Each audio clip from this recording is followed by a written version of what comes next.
Sarah Kay, and welcome to this Krona I ECPD module. The Brexit Part 1 module covered the impact of Brexit on supplies of goods to the EU.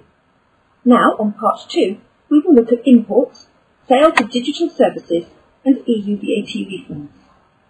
Please be aware that the imports section of this presentation assumes that you have completed the Brexit Part 1 module.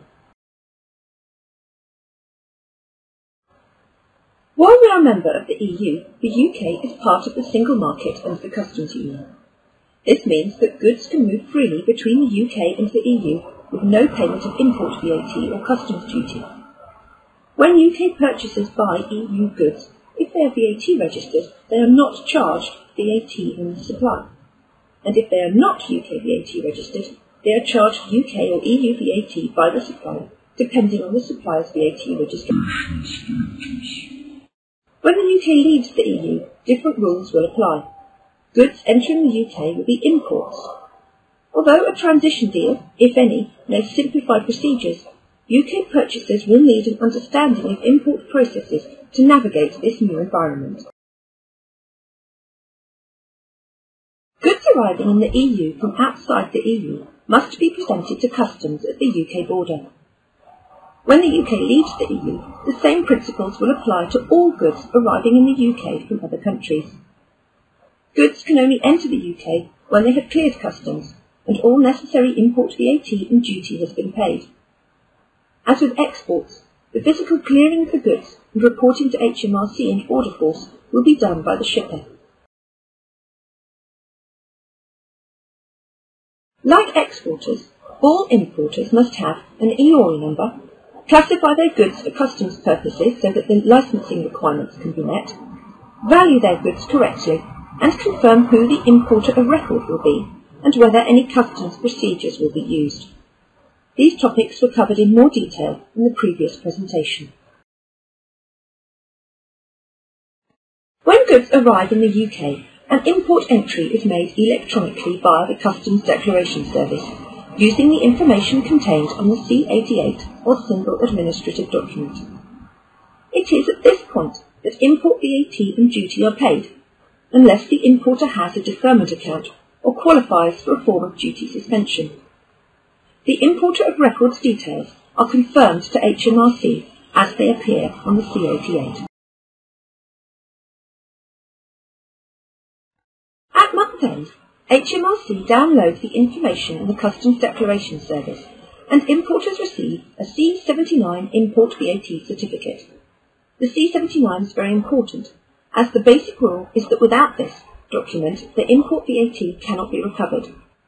This is why the C88, or Single Administrative Document, must have the correct information on it, and the importer must have an EORI number. Post-Brexit, UK businesses purchasing goods from the EU must agree with their supplier who the importer of record will be.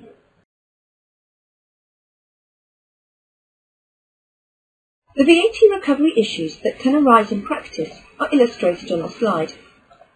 ABC Limited has bought goods from a non-UK supplier, but the courier firm delivering the goods has not been provided with ABC Limited's EORI number or other VAT details. The courier completes the import formalities and pays the necessary import VAT and duty, which it then asks ABC Limited to reimburse. ABC will not be able to recover this import VAT on its VAT return because it did not receive a C79 from HMRC. The exact processes which will apply at the UK border depend upon the terms of the transition deal, if any. HMRC have announced transitional simplification procedures which will, in the event of a no-deal Brexit, enable registered importers to complete simplified declarations when goods arrive at the border and to file full declarations later. At the time of recording, no procedures applicable to the Northern Ireland border have been announced, and HMRC guidance does not apply to this location. Imported goods also arrive in the UK by post. Imports arriving by post from outside the EU should have a customs declaration attached to packages are inspected by the Post Office and Border Force, who notify the recipient and agree delivery subject to the recipient paying import VAT, duty and a handling charge. There are reliefs for postal imports. Although there are conditions attached, the basic position is that packages valued at under £15 are relieved from all import VAT and duty, packages valued at under £135 are relieved from duty, and above £135 are subject to import VAT and duty. UK business receiving postal imports from the EU post-Brexit must, first, be aware of the need to pay import taxes and the handling charge, and also remember to retain the packaging, which HMRC will have stamped, as this is evidence to support import VAT recovery. EU businesses sending parcels to the UK will need to complete their customs declarations correctly and understand that their customers have an import VAT and duty liability. There are schemes which permit registered importers to pay import VAT on parcels in advance. HMRC may extend these to EU suppliers post-Brexit, but no announcement has been made as yet. In the event of a no-deal Brexit, HMRC will introduce a scheme allowing deferment of import VAT on parcels of less than £135. We now turn to our second topic, MOS. Suppliers of digital services, such as downloads or software to EU consumers, are required to charge VAT according to where the consumer is located. The registration threshold for such supplies is nil, so, for example, one digital sale to a French consumer creates a liability to French VAT, no matter what its value. The MOS scheme, or Mini One-Stop Shop, enables suppliers to account for VAT in all EU member states simply, and avoids the need for many different VAT registrations. The MOS return is a single VAT return on which digital sales in all EU member states can be declared. The return is filed with one EU tax authority, which collects the VAT in a single payment and remits it to each member state. EU suppliers use the Union scheme and are registered for MOS with their own tax authority. UK suppliers with EU VAT obligations register with HMRC and file their MOS return via the government gateway.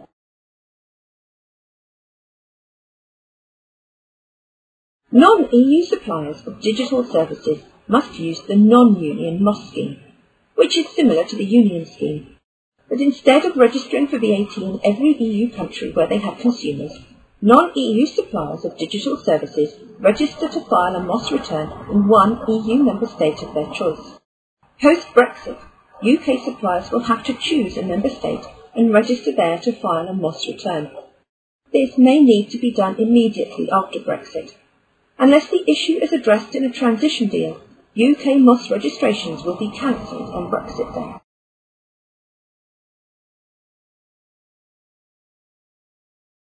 Finally, we cover the implications of Brexit for EU VAT refunds.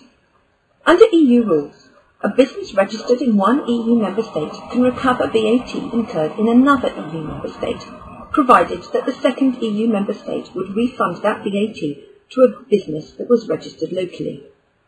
For example, the UK will not refund VAT incurred on business entertainment expenditure to anybody because there is a specific input tax block on this. Eligible EU businesses submit their claims electronically to their national tax authority, who forward it on to the member state of refund. Thus, UK claimants submit their claims via HMRC's government gateway. Access to the electronic claims scheme will be lost following Brexit. Potentially, access will be cut off immediately, although a transition period might be included in After Brexit, UK businesses incurring EU VAT must rely on the paper-based refund scheme available to non-EU claimants, whereby claims are made on paper forms direct to the EU member state of refund in the local language. The paper-based scheme is slower than the electronic scheme and subject to different time limits, so affected businesses should familiarise themselves with the rules. And UK businesses which incurred EU VAT in 2018 or before Brexit Day should submit their claim electronically before the UK's time of departure to ensure that the electronic scheme can be used. The key things to remember from this module are first, that goods entering the UK will be liable to import VAT and duty post-Brexit. Importers need an EORI number and must correctly classify and value their goods. They must also agree who the importer of record will be and provide their details to HMRC. Regarding MOS, UK suppliers of digital services to EU consumers must, post-Brexit, register in another EU member state to file their MOS returns under the non-union scheme. And finally, regarding EU VAT refunds, access to the electronic claims system may be turned off on Brexit Day. Outstanding claims should be submitted before then, as claims submitted after this time may be made on paper forms.